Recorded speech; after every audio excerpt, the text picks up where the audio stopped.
Welcome back to learning platform में आपका स्वागत है। Basics knowledge for civil engineers के पार्ट 2 की बात करेंगे आज हम। पार्ट 2 में कई चीज़ें हैं जो हमारे साइट इंजीनियर्स भाई के लिए काफ़ी महत्वपूर्ण होने वाले हैं। तो आइए बात करते हैं। सबसे पहले है weight of steel bar. Weight of steel bar कैसे निकालते हैं? तो वेट ऑफ स्टील बार निकालते हैं डी स्क्वायर, ठीक है, डी स्क्वायर 160.2, ठीक है, 160.2 केजी पर मीटर में, ठीक है, केजी पर मीटर में हम डी स्क्वायर अपॉन 160.2 केजी पर मीटर से निकालेंगे। और जो weight of steel D square upon 533 KG पर फिट में निकालेंगे, ठीक है, पर फिट की जब बात आएगी तो। नेक्स्ट है उसके बाद क्वेश्चन नंबर 2 है slope of staircase. Slope of staircase वैसे कितना होता है?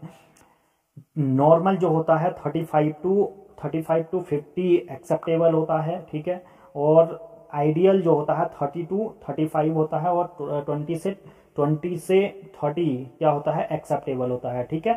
तो आपको दिखाया गया है ऐसे कलर में आपको दिया है, ठीक है। 30 से 35 आइडियल होता है, तो वैसे हम कितना मानते हैं कि 25 से 40 डिग्री मानते हैं, ठीक है, जो वास्तविक फील्ड पे होता है actual.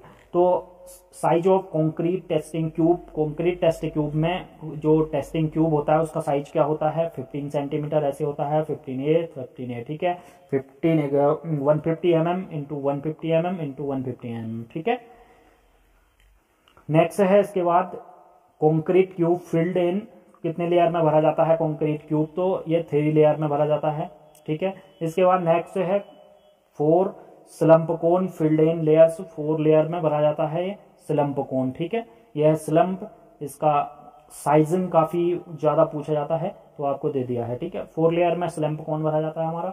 Cement should be used with in 3 month, ठीक है, 3 मंथ ऑफ मैन्युफैक्चरिंग में यूज हो जाना चाहिए हमारा सीमेंट। उसके बाद नेक्स्ट है question number 7 minimum thickness of share wall. Share wall की थिकनेस कितनी होती है? शेयर वॉल की थिकनेस होती है 150 mm, और जो मैक्सिमम वो तो मिनिमम 150 mm होती है, और maximum thickness of share walls होती है 400 mm, ठीक है। यानी कि शेयर वॉल की जो विड्थ होती है 150 mm टू 400 mm के बीच होती है, ठीक है। यूटीएम क्या होता है? यूनिवर्सल टेस्टिंग मशीन होती है, यूनिवर्सल टेस्टिंग मशीन, ठीक है। ये क्या वर्क करती है? ये कंप्रेशन टेस्ट, कंक्रीट का कंप्रेशन टेस्ट और टेंसाइल टेस्ट क्या स्टील का रिइंफोर्समेंट का निकालती है, ठीक है, पता करने के लिए यूज करी जाती है यूटीएम, ठीक है, यूनिवर्सल टेस्टिंग मशीन, ठीक है। नॉमिनल कवर की बात करते हैं तो नॉमिनल कवर क्या होता है? आपको दिखाया गया है, इतने से इतना जो होता है उसका नॉमिनल कवर होता है। और नॉमिनल कवर कितना होता है? फुटिंग में जो होता है 50 mm का होता है, फुटिंग में 50 mm का, कॉलम में 40 mm का होता है, और स्लैब में होता है 20 mm का नॉमिनल कवर होता है, और बीम में होता है 25 mm का नॉमिनल कवर होता है, ठीक है। इसके बाद आता है मिनिमम क्यूरिंग, ठीक है, मिनिमम क्यूरिंग पीरियड आता है, ठीक है, मिनिमम क्यूरिंग पीरियड आता है। तो कितना होता है minimum curing period? Normal weather condition में 7 days होता है, ठीक है, अगर नॉर्मल मौसम चल रहा है तो, और dry and hot weather condition में 10 days होता है इसका, ठीक है। तो नेक्स्ट इसके बाद क्वेश्चन नंबर 11 है minimum percentage of steel in column. Minimum percentage of steel in column, minimum में तो है 0.8% of gross area, gross area का 0.8% होता है, ठीक है। Maximum percentage of steel column, तो मैक्सिमम जो परसेंटेज होती है मैक्सिमम होती है 6% ऑफ ग्रॉस एरिया, ठीक है, 6% ऑफ ग्रॉस एरिया। इसके बाद नेक्स्ट है क्वेश्चन नंबर 12 जो नंबर ऑफ स्ट्रिप्स बीम कैसे निकालते हैं, ठीक है, स्ट्रिप्स कैसे निकालते हैं बीम में? तो नंबर ऑफ स्ट्रिप्स एक फॉर्मूला होता है, जो बीम की लेंथ होती है, लेंथ बीम, और स्पेसिंग, ठीक है, स्पेसिंग ऑफ, जो स्पेसिंग बिटवीन जो स्ट्रिप्स के बीच की स्पेसिंग होती है +1 आ जाता है, ठीक है। ये होता है हमारा स्ट्रिप से निकल जाएगी हमारे। इसके बाद नेक्स्ट क्वेश्चन है question number 13 lapping not allowed in bars of diameter. कितने में लैपिंग अलाउ नहीं होती है? तो वो होती है 36 mm और मोर में। हम उसके बाद क्या करते हैं? वेल्डिंग करते हैं, वेल्डिंग ज्वाइंट होता है, उसके बाद लैपिंग ज्वाइंट नहीं होता है, ठीक है। नेक्स्ट है क्वेश्चन 14, क्वेश्चन नंबर 14 है तो RCC is affected in water because of corrosion, ठीक है, ऐसे कोरोजन हो जाता है आरसीसी में, ठीक है, और ये रिइंफोर्स मार में किससे? वाटर से अफेक्टेड होती है, ठीक है। और जो पीसीसी होती है, PCC not affected by water, PCC को में कोई इफेक्ट नहीं पड़ता है वाटर का, ठीक है। तो आप हमारे चैनल में नए हैं तो सब्सक्राइब जरूर कर दें और शेयर जरूर करें वीडियो को।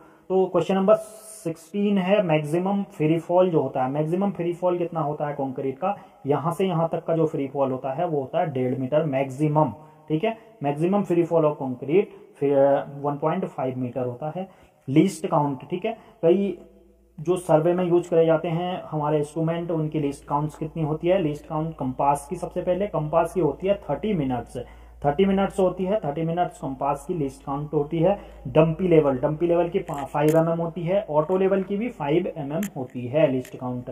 और जो थियोडोलाइट होता है उसकी होती है 20 सेकेंड, 20 सेकेंड होती है लीस्ट काउंट किसकी, थियोडोलाइट की, ठीक है। इसके बाद नेक्स्ट है क्वेश्चन नंबर 18, क्वेश्चन नंबर 18 है air voids left in concrete is called, जो एयर वॉइड्स होते हैं जो दिखाई देते हैं, ठीक है, इस टाइप से, ये क्या कहलाते हैं, हनीकॉम्ब कहलाते हैं, ठीक है, कंक्रीट में। इसके बाद नेक्स्ट है क्वेश्चन नंबर 19, द ट्रांसफर, जो transverse reinforcement of columns are called, इनको क्या बोलते हैं, टाई, टाई बोलते हैं इनको, ठीक है। जो कॉलम में होंगे और जो बीम में होंगे वो बोलेंगे हम स्ट्रिप्स बोलेंगे, ठीक है, ये। इसके बाद नेक्स्ट है question number 20, the transverse reinforcement of beams are called strips, ठीक है, आगे बता दिया है। बीम, बीम में जो होंगे हमारे ट्रांसवर्स तो उनको हम बोलेंगे स्ट्रिप्स, ठीक है। मिनिमम हुक लेंथ, मिनिमम जो हुक लेंथ होती है कितनी होती है, 9D के बराबर होती है, ठीक है, 9D के बराबर होती है मिनिमम लेंथ। और जो हुक लेंथ होती है कैसे, 4 इसके बीच की जो लेंथ होगी, ठीक है, 4 ये होगी और 1 होगी, ठीक है। तो ये 9D के बराबर 4D plus D plus 4D, ये 9D, ठीक है। तो आप देख सकते हैं। Question number 21, standard size of brick, जो स्टैंडर्ड इंडिया में ब्रिक डायमेंशन है वो है 19 centimetre into 90 centimetre into 90 centimetre, यानी कि 190 mm into 90 mm into 90 mm, ठीक है, ये है हमारी स्टैंडर्ड। अब जो हमारी है modular size of bricks, modular size of bricks है 200 mm into 100 mm into 100 mm, यानी कि 20 centimetre into 10 centimetre into 10 centimetre. Next है इसके बाद number of bricks in 1 cubic metre, ठीक है, 1 cubic metre number of bricks होती है, तो 1 क्यूबिक m क्यूब में 500 ब्रिक्स लगभग लमसम में आती हैं, ठीक है। इसके बाद नेक्स्ट है question number 24, number of bricks in 230 mm bricks wall in 1 m cube, ठीक है, 2 mm जो थिक होगी, जो 230 mm थिक वॉल, तो उनमें होंगे 496 ब्रिक्स इंक्लूडिंग वेस्ट के लगा के, ठीक है। इसके बाद question number 25, number of bricks in 115 mm thick wall of 1 square metre, ठीक है, 1 स्क्वायर मीटर में 115 mm थिक वॉल में कितना होता है, तो 56 ब्रिक्स आएंगे, 56 ब्रिक्स इसमें आएंगी, ठीक है। तो सेशन कैसा लगा गाइज, तो लाइक शेयर कमेंट में जरूर बताएं और लाइक शेयर सब्सक्राइब जरूर कर दें, और अपने फ्रेंड सर्किल में जो भी साइट इंजीनियर वगैरह हैं तो आप जरूर इस बात को पहुंचाएं। Thank you for watching.